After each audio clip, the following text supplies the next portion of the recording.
¿Qué tal, amigos? Vamos a cerrar esta semana con una videocápsula cuyo tema será el campo mexicano. Ya ve usted que López ha revivido eso que estaba en el cuarto de los Tilichis, en el cuarto de los Trevejos, allá arrumbado, o en el basurero de la historia de los precios de garantía. Ha revivido una vieja consigna echeverrista de la autosuficiencia alimentaria y con una seriedad digna de mejor causa afirma que vamos a producir todo lo que consumimos. Ya el otro día quiso matizar, pero había dicho tantas veces la autosuficiencia alimentaria era uno de los objetivos que iba a buscar y de producir lo que comíamos o lo que consumíamos y precios de garantía, que lo único que ha hecho es quedar una vez más en ridículo y demostrar sin duda alguna que desconoce prácticamente la realidad del campo mexicano. Pero esto que él desconozca esa realidad, ¿significa que la burocracia al frente de la Zagarpa, por ejemplo, la conoce? ¿Usted piensa que el secretario que lo sacaron para mandarlo, no sé, de candidato a algo y coordinador de algo ahí en esta campaña de su partido, el PRI, cuando afirmaba tuvimos una balanza comercial superavitaria de tantos miles de millones de dólares y el campo mexicano está viento en popa, etcétera, etcétera? ¿Usted cree que ese burócrata encumbrado conoce la realidad del campo mexicano? La verdad es la siguiente: ni López la conoce, ni una muy buena parte de la burocracia de la Zagarpa conoce la cruda realidad del campo mexicano y cuál es el elemento fundamental de esa cruda y ofensiva realidad. Primero vayamos a la parte del consumo o de lo que consumimos hoy en día. ¿Sabe usted que casi la tercera parte, un poco más de la tercera parte de la carne de cerdo que consumimos es importada?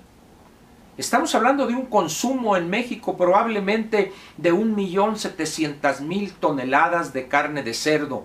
¿Y sabe usted que importamos 650.000, números más, números menos de carne de cerdo?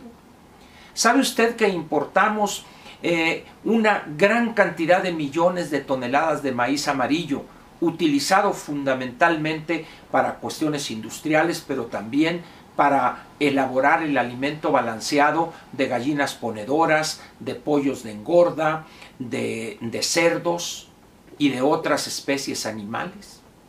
¿Sabe usted, simplemente con que recorra cualquier supermercado o tienda de autoservicio, la cantidad de productos que están ahí que son importados? ¿Ha visto usted en la latería, por ejemplo? Recórrala con cuidado y de repente vea usted, por citar una cosa, piña en almíbar. Busque usted ahí donde está la latería, incluso vea usted una marca mexicana muy conocida, fulana marca, piña en almíbar, rebanadas de piña en almíbar. Muy bien, tómela usted y búsquele las letritas chiquitas para que vea de dónde viene ese producto. Y luego vaya a la parte de lácteos, busque algunos quesos y véales ahí de dónde viene. Vaya usted a la parte de congelados y encontrará que hay filetes o de atún que vienen, no sé, del Perú o vienen de otra parte del mundo, camarones que vienen de Tailandia. Es decir, a donde vaya usted, y si va usted a la fruta fina, encontrará que las peras vienen de tal parte, las manzanas de otro país, los chabacanos de por acá, etcétera, etcétera. Y así a donde vaya usted. ¿Sabe usted, por ejemplo, que casi la totalidad de la pancita que se consume los sábados y los domingos, que es la salvación de los crudos, es importada casi toda de Estados Unidos, por ejemplo? ¿Sabe usted que ese chicharrón que agarramos una tortillita caliente y quebramos los pedacitos de chicharrón y luego le ponemos algo de papa loquelite, una buena salsa, aguacatito, como decía el presidente Echeverría, póngale aguacatito, sí, cómo no? Y ese chicharrón es importado en estado natural, por ejemplo, no procesado, o sea, lo que sería el cuero, la parte del cerdo lo importamos de Estados Unidos, o importamos la pancita de Estados Unidos también.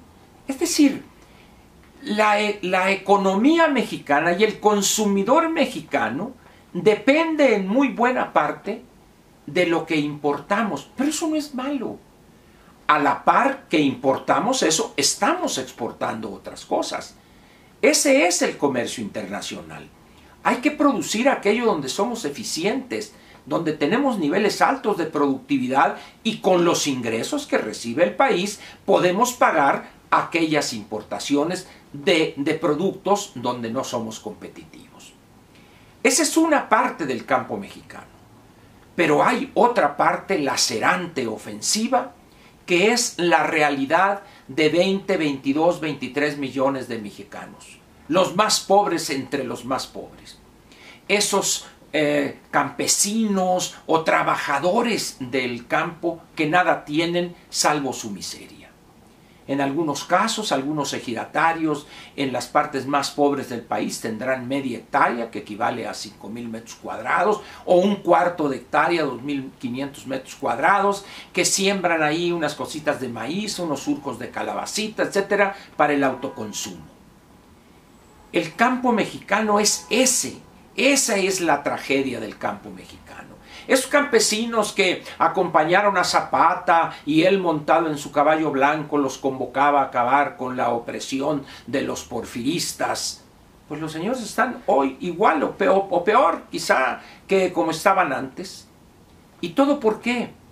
Porque el artículo 27 de la Constitución, tal y como fue redactado en 1917, hace 101 años, es el principal obstáculo, particularmente la fracción 15ª del artículo 27, que si no tiene usted mejor cosa que hacer este fin de semana, la busque usted.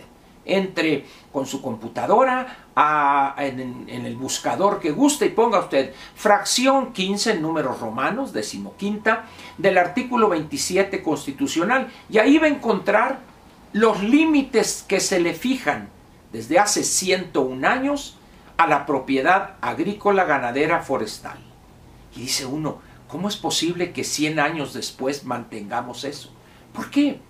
Porque hoy, particularmente en lo que se refiere a granos, sean estos cereales u oleaginosas, estamos compitiendo con países donde los agricultores no tienen límite a la superficie que pueden poseer y explotar. Usted tiene en Brasil agricultores que explotan 250,000 hectáreas y las siembran de soya. O tiene usted empresas en Estados Unidos o en Canadá o en Argentina que poseen, en el caso de Estados Unidos, cientos de miles de acres y en el caso de Argentina, decenas de miles de hectáreas, por ejemplo, en las estancias, así le llaman allá. Y nosotros seguimos, no tenga más de 100 hectáreas de riego, ni 200 de buen temporal. Y esto, y dice uno, a ver, ¿cómo pensamos que una constricción, una limitación como esa se explica 100 años después de que fue promulgado en la Constitución? Eso se debe a que nadie se atreve a entrarle al verdadero problema del campo mexicano. ¿Cuál es? Eliminar esas restricciones para que llegue capital, llegue tecnología y se formen verdaderas empresas en el campo.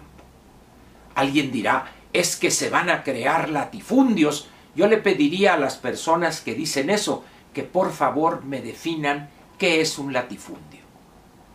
Eso háganlo, muy sencillamente. Defíname usted, por favor, qué es un latifundio. Y defíname usted un latifundio en Chiapas, en Morelos, en el Valle del Yaqui, en el Valle de Culiacán, o en Delicias, o en el Bajío. Defíname usted qué es un latifundio.